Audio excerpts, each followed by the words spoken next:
Subscribe and download over 1 million code snippet including this tutorial from codegive.com, link in the description below. In Python, data classes provide a concise way to create classes that are primarily used to store data.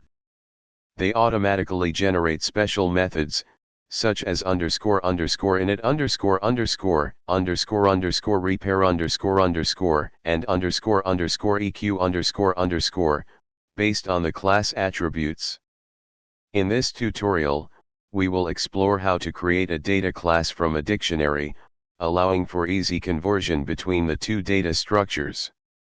Make sure you have Python 3.7 or later installed, as data classes were introduced in Python 3.7.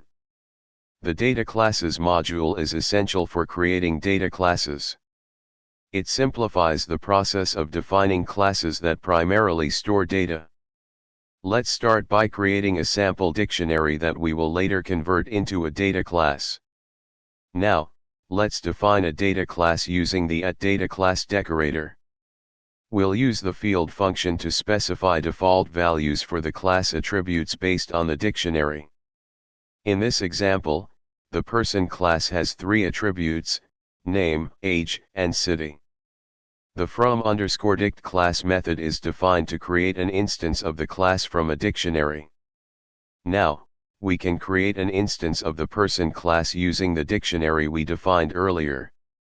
This line creates a person instance with attribute values taken from the sample_dict. You can now access the attributes of the data class as follows. Creating a data class from a dictionary in Python is straightforward using the data classes module. This approach simplifies the process of converting data between different structures and enhances code readability. Data classes provide a clean and concise way to define classes primarily used for storing data. Feel free to adapt this tutorial to your specific use case and explore other features provided by data classes in Python.